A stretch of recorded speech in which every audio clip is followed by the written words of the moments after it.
Grabe mga ka-dreamers, halos nasa isang timbang malaki na pala itong mga barya na naipon ko nga rito sa aking unang kubo. Kaya naman tara, samahan ninyo nga akong bilangin are. Dahil nabuksan ko na nga pala mga ka-dreamers yung alkansya ko nga doon sa ikalawa kong kubo, ngayon naman dito sa unang kubo ang ating bubuksan. Sapagkat medyo matagal na nga are simula nang ako'y mag-ipon dini sa kubo. Kaya naman di hamak na mas marami itong ating bibilangin kumpara doon sa nauna ko nga buksan sa ikalawa kong kubo. Bale, ang goal ko nga pala sana mga ka-dreamers ay mapuno ko nga ng barya itong balde ng biscuit. Subalit kahit hindi pa nga ay mabigat na. So mga ka-dreamers, ngayon nga palang araw na ito ay narito ako sa aking unang kubo at bubuksan ko nga pala itong aking alkansya na nasa timba. Alkansya na nasa timba? Itong mga barya na inilagay ko nga sa isang timba.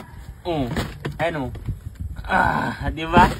Ngayon, itataktak natin ito rito tapos bibilangin natin kung nakamagkano nga ba ako rito ng ipon. Kasi ito nga ang aking kubo na ito ay halos mag-iisang taon na. Kaya naman asahan ninyo na ang ipon natin ngayon ay medyo marami-rami kumpara sa kahapon.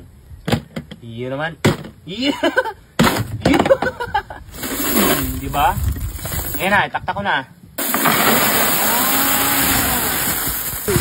Ang dami! Napakarami pala mga ka-dreamers ng akin ngang naipon ng mga barya ngayon. Ito ay meron ng pipisuhin, 5 pisuhin, 10 at 20 pesuhin. 20 pesuhin.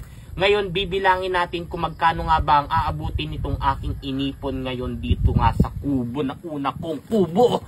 Oh yeah!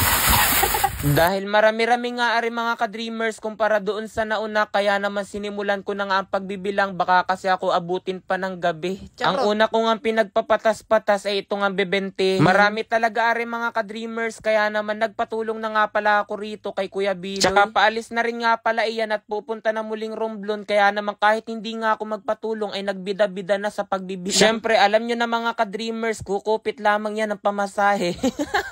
Patulong na rin nga pala namin dito si ate. Akala ko nga'y mas mapadadali kapag naging 3 kami ritong nagbibilang, pero parang mas lalong malito. Kasi nga yung mga boses namin parang boses na nambubuyog din. Nagkanya-kanya na nga pala kami rito ng halaga na aming binibilang, sa akin na 20 pesos, kay ate ang 10 at 5 at kay Kuya Biloy ang pipisohin. Abay masabi ko lamang mga ka-dreamers, noon pa man ay napakahilig ko talaga mag-ipon ng barya. Subalit minsan ay mayroon pa rin akong pag-aalinlangan, kasi rito nga sa amin ay may paniniwala na kapag nga raw nag-iipon ay may masamang mangyayari. Kayo ba mga ka-dreamers, narinig nyo na ba yung paniniwala na gayon pa man, mas mataas pa rin ang aking paniniwala na mas maganda nga na mag-ipon. Kasi nga nobody can predict the future. O diba nagbibilang na nga lamang tayo rin nag-i-English pa. Napakaganda naman talaga kapag may ipon, kasi nga sa panahon ng kawalan ay mayroong kang madudukot. Sobrang hirap man din mga ka-dreamers noong ubos-ubos biyaya. Kasi hindi naman natin masasabi na araw-araw nga ay maayos ang ating kita. Subalit kung meron kang naisuksok ay meron ka ring madudukot. May pacharot-charot pa ako kanina na sabi ko ay baka gabihin kami rito bago matapos. Abay ginabi na nga kami mga ka-dreamers. Parang nasa bandang alas 7 na nga yata ito ng gabi. Halay, hanggang dito na lamang mga ka-dreamers. Hulaan nyo kung magkano ba aring ipon.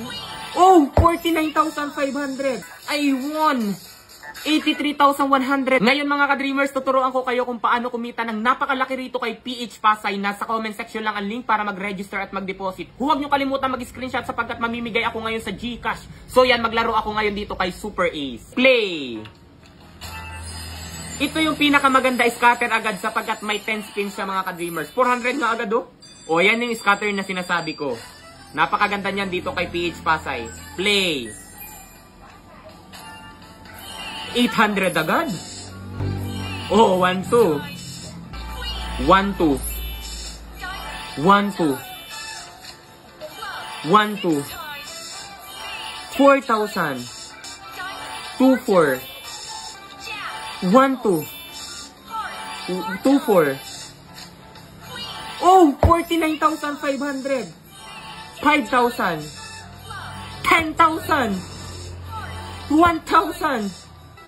Grabe! Tingnan nyo mga ka-dreamers. Look at this. I won 83,100. Ang akin lang tinaya 200 pesos. Oh, di ba napakadali lamang talaga kumita rito kay PH Pasay. Kaya kung nais nyo rin kumita mga ka-dreamers, nasa comment section lang ang link para mag-register at mag-deposit. Huwag kalimutan mag-screenshot at ilagay sa comment section sapagkat mamimigay ako, sapagkat nanalo nga ako. Daming sapagkat, pero dahil ako'y tuwang-tuwa, mag-register at mag-deposit na kayo. Yun lang.